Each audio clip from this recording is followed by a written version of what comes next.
Welcome back to our channel, where we gather to chat about the latest twists in our favorite town. Today is a lovely day to pour a fresh cup of coffee, settle into a cozy chair, and dive deep into the mysteries brewing in Port Charles. Let us jump right in and explore these wild new developments together. I have to tell you, my mind has been racing ever since the latest whispers from General Hospital started making the rounds. There is a brand new theory floating around about this mysterious newcomer, Hudson, and I am just practically buzzing with excitement over the possibilities. Hudson has strolled into Port Charles with an air of confidence that frankly borders on arrogance, and it has left all of us scratching our heads. As someone who has watched this show for years and emotionally invested in these families, I can spot a hidden agenda from a mile away. Hudson is waving more red flags than a parade, and his sudden, unexplained proximity to Jocelyn really has my heart beating a little faster. Now, the biggest piece of speculation tearing through the fan community right now is the idea that Hudson has a secret, deeply buried connection to the Jacks family. Just hearing the name Jacks brings back a flood of memories, does it not? We are talking about a family legacy that is steeped in immense wealth, global power, and more than a fair share of dark, dangerous secrets. When we think of Jasper Jacks, we think of that charming, fiercely protective billionaire who would move heaven and earth for his daughter, Jocelyn. And when we think of his brother, Jerry Jacks, well, a shiver just goes right down my spine. Jerry has always been the wild card, a man capable of unspeakable chaos. So, when the internet starts buzzing with theories that Hudson might actually be carrying the Jacks bloodline, it changes the entire landscape of Port Charles in a heartbeat. Let us entertain the first major theory that has everyone talking. What if Hudson is actually the son of Jasper Jacks? Just imagine the sheer emotional fallout of such a revelation. If Hudson is Jacks's son, that makes him Jocelyn's half-brother. I have been sitting here trying to picture how Jocelyn would even begin to process that kind of earth-shattering news. She has always been the apple of her father's eye, his golden girl. To suddenly discover that her father has been hiding a secret son somewhere out in the world would turn her entire understanding of her family completely upside down. It would feel like a profound betrayal. I can almost feel the heartbreak and confusion that would wash over her. And what about Carly? Carly would absolutely lose her mind if she found out Jacks had kept a secret like this from them. But then we have to look at the other side of the coin, which is equally, if not more, fascinating. What if Hudson is the son of the infamous Jerry Jacks? Oh my goodness, if this boy has Jerry's blood running through his veins, then Jocelyn is dealing with a very dangerous cousin. Jerry Jacks has never done anything without a deeply sinister, highly calculated motive. If Jerry sent his son to Port Charles, you can bet your bottom dollar it is part of some grand, twisted scheme. I look at Hudson's mannerisms, the way he guards his words, and the intense way he observes everyone around him, and I can almost see shades of Jerry's cold, calculating nature in him. If Hudson is a product of Jerry's world, then Jocelyn is in far more danger than she could possibly realize right now. What really pushes this whole situation from suspicious to downright unbelievable is the corporate angle. The idea that Jacks would just hand over the keys to a billion-dollar international empire to a complete novice like Hudson defies all logic and reason. Jacks is a brilliant, ruthless businessman. He did not build his fortune by making foolish, reckless decisions. As one very astute critic pointed out online, no one in their right mind hands over a massive, complex corporate conglomerate to someone with absolutely zero experience. It simply does not happen. This glaring inconsistency is what makes me believe that Jacks is not the one calling the shots here.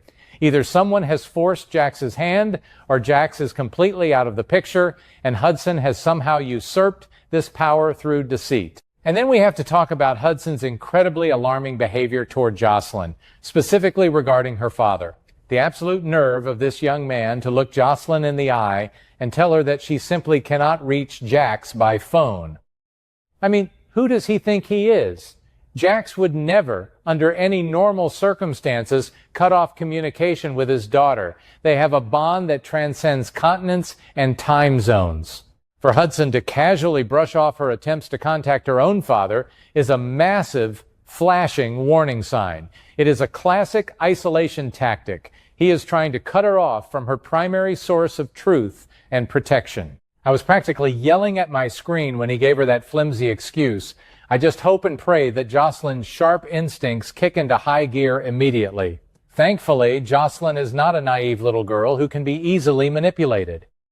She is Carly's daughter through and through, and she has inherited every ounce of her mother's grit, determination, and fiery spirit. I have watched Jocelyn grow up, and I know that she has a finely tuned radar for nonsense. When Hudson tries to feed her these ridiculous lies about Jax being unreachable, I can see the wheels turning in her head. She may be playing it cool for a moment, but deep down, a profound sense of suspicion is taking root.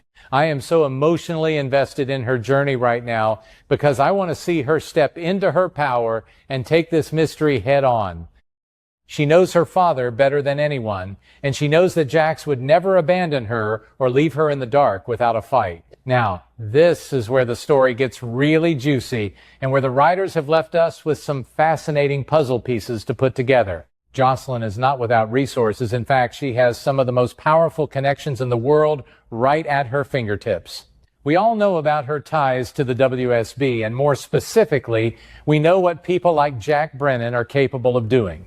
Just recently, we watched Brennan use incredibly advanced satellite technology to pinpoint Sidwell's hidden compound halfway across the world.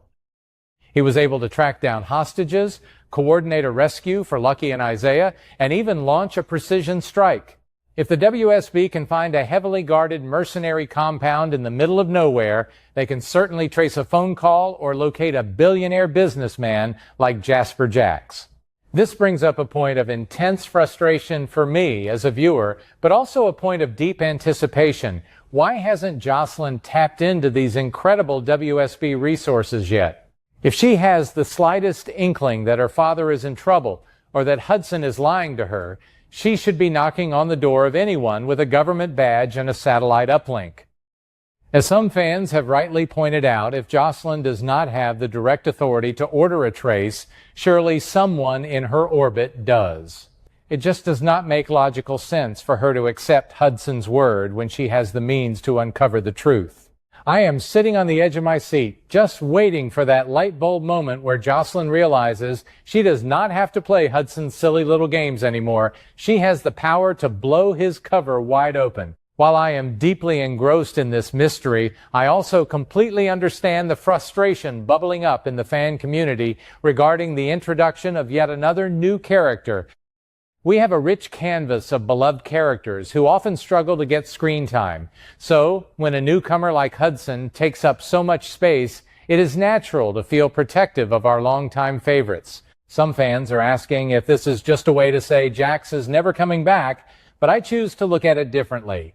Is this entire storyline paving the way for Jasper Jax to finally return to Port Charles? Oh, how I would love to see that happen. The town simply has not been the same without his suave, commanding presence. Imagine the look on Hudson's face if Jax suddenly walked through the door to reclaim his empire. Until that beautiful moment happens, though, we are left to watch this incredibly tense, high-stakes game of cat and mouse between Jocelyn and Hudson. The dynamic between them is shifting rapidly. What might have started as mild curiosity or polite tolerance is quickly morphing into deep suspicion and outright hostility.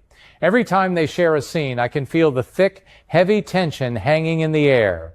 Hudson is trying so desperately to maintain his cool, composed facade, but Jocelyn is chipping away at his armor with every pointed question and every skeptical glare. It is a psychological battlefield, and I am entirely here for it. I love seeing Jocelyn stand her ground and refuse to be intimidated by this arrogant newcomer. This current animosity is going to make their eventual family discovery incredibly explosive. At the very heart of this storyline, beneath the corporate intrigue and the secret agent technology, is a profound emotional journey for a young woman trying to protect her family. Jocelyn's love for her father is the driving force here. The vulnerability of not knowing where Jax is, combined with the terrifying possibility that something sinister has happened to him, adds such a beautiful, heartbreaking layer of emotion to the narrative. I find myself tearing up just thinking about how scared she must be deep down, even as she puts on a brave face for the world. This is what traditional American soap opera storytelling does best. It takes these grand, larger-than-life mysteries and grounds them in the very real, very relatable emotions of family love, loyalty, and fear. We are watching a daughter fight for her father. As we move forward, I am eagerly counting down the days until the truth finally explodes into the open. The secrets cannot stay buried forever, especially not in a town like Port Charles, where the walls have ears and the truth always has a way of clawing its way to the surface. Will Hudson turn out to be a villainous pawn in Jerry's latest sick game, or is he a misunderstood young man trying to navigate a complicated relationship with Jax? Will Jocelyn finally make that call to the WSB and bring the full force of her connections crashing down on Hudson's head? The anticipation is almost too much to bear. I am completely hooked, deeply invested, and so incredibly ready to see how this all plays out. The writers have set the stage for a monumental confrontation, and I have absolute faith that it will be an unforgettable ride for all of us.